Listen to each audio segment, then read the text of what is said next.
किसी भी परीक्षा में चयन प्रक्रिया को 6 महीनों के भीतर ही पूरा कर लिया जाना चाहिए, क्योंकि इससे ज्यादा लंबी चलने वाली प्रक्रिया न सिर्फ छात्रों का कीमती समय व उम्र बर्बाद करती है, बल्कि उनकी शारीरिक और मानसिक स्वास्थ्य पर भी गहरा प्रभाव डालती है।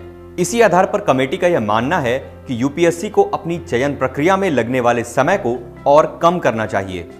ऐसा कहना है संसद द्वारा बनाई गई एक संसदीय कमेटी का। इस कमेटी का नाम है parliamentary standing committee on personnel public grievances law and justice, यानी कार्मिक लोक शिकायत कानून और न्याय विभाग की संसदीय कमेटी का।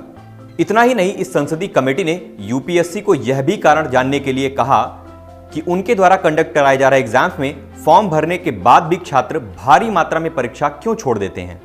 इस संबंध में कमेटी ने कहा कि 2022-23 में यूपीएससी द्वारा आयोजित किए गए सभी एग्जाम्स में कुल 32,39,000 छात्रों ने फॉर्म भरे, लेकिन मात्र 16,82,000 छात्रों ने ही परीक्षा दी।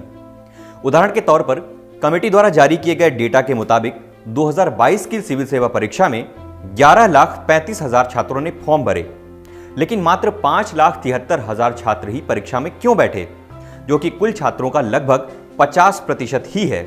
इस रिपोर्ट के मुताबिक यूपीएससी द्वारा आयोजित परीक्षा में लगने वाला औसत समय 15 महीने का है, यानी नोटिफिकेशन के जारी होने से लेकर फाइनल रिजल्ट तक 15 महीने लग जाते हैं, जिस पर कमेटी ने घोर चिंता व्यक्त की है और यह कहा है कि इस परीक्षा में 6 महीने से ज्यादा का समय नहीं लगना चाहिए।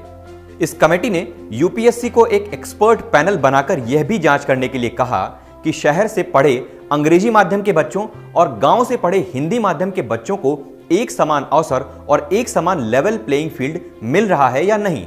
इस कमेटी ने यह भी कहा कि यूपीएससी एक एक्सपर्ट कमेटी बनाकर यह भी जांचे कि विभिन्न एकेडमिक बैकग्राउंड के बच्चों को क्या परीक्षा में समान अवसर मिल रहे हैं। इसके साथ ही इस कमेटी ने एक और महत्वपूर्ण बात कही कि यूपीएससी द्वारा आयोजित की जा रही परीक्षाओं में प्रीलिम्स की आंसर की संपूर्ण परीक्षा के पूरी हो जाने के बाद निकाली जाती है, जिससे छात्रों को प्रश्नों के उत्तर पर ऑब्जेक्शन लगाने का मौका नहीं मिलता।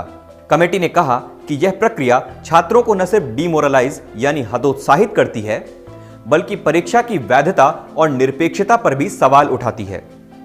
इसलिए कमेटी प्रीलिम्स की उत्तर कुंजी को प्रीलिम्स के तुरंत बाद जारी करने की सिफारिश करती है। कमेटी ने यह भी कहा कि यूपीएससी को अभ्यर्थियों से परीक्षा के बारे में सुझाव भी मांगने चाहिए, ताकि प्रक्रिया को और भी सुगम बनाया जा सके। आपको बता दें कि इससे पहले भी बहुत सी समितियों ने यूपीएससी को सिफारिश दी है और उनमें से बहुत सी सिफारिशों को यूपीएससी ने लागू भी किया है।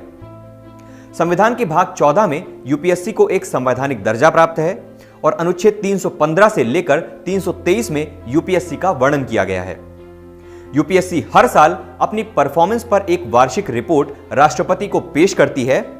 राष्ट्रपति इस रिपोर्ट को संसद के दोनों सदनों में पेश करता है और फिर डिपार्टमेंटल स्टैंडिंग कमेटी इस रिपोर्ट की स्क्रूटिनी करती है। आपको बता दें कि इस डिपार्टमेंटल स्टैंडिंग कमेटी की रिपोर्ट यूपीएससी पर बाध्यकारी नहीं होती है।